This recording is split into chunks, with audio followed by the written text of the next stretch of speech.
I showed up and my first duty station was in 5th Special Forces at Fort Bragg.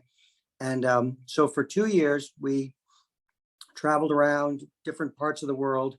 And, of course, one of the things that Special Forces does is supposed to win the hearts and minds of the indigenous people. So we mostly went to third world countries.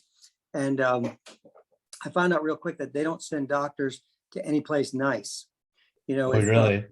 yeah, if they're going to go do some training in Germany, they're like, oh no, they don't need a doctor there. They've got great hospitals. Right. But if they're going to Somalia for 2 months, oh, you definitely have to have a doctor with them there. So I got to go to all the bad places. But we would do a lot of medical treatment on Native people or indigenous Yeah. people. And it turned out to be a great experience and a lot of big learning experience. And so did that for a couple of years. And then I wanted to travel a little bit less. I had gotten married, and Gail and I, we had our first baby we moved to Fort Campbell, Kentucky, and I transferred to the 101st Airborne Division. And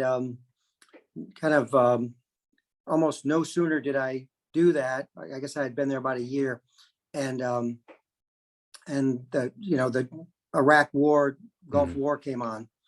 And so the 101st was one of the first ones to head over there. And I became they made me a company commander of a medical company.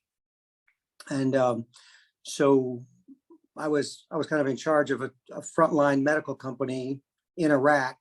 And we were really one of the first ones to go in. When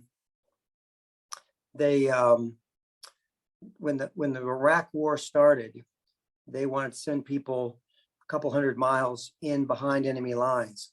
Right. So my unit, about 1,800 of us went in there, and we got on helicopters in the middle of the night and flew in there. They dropped us off, and we were there.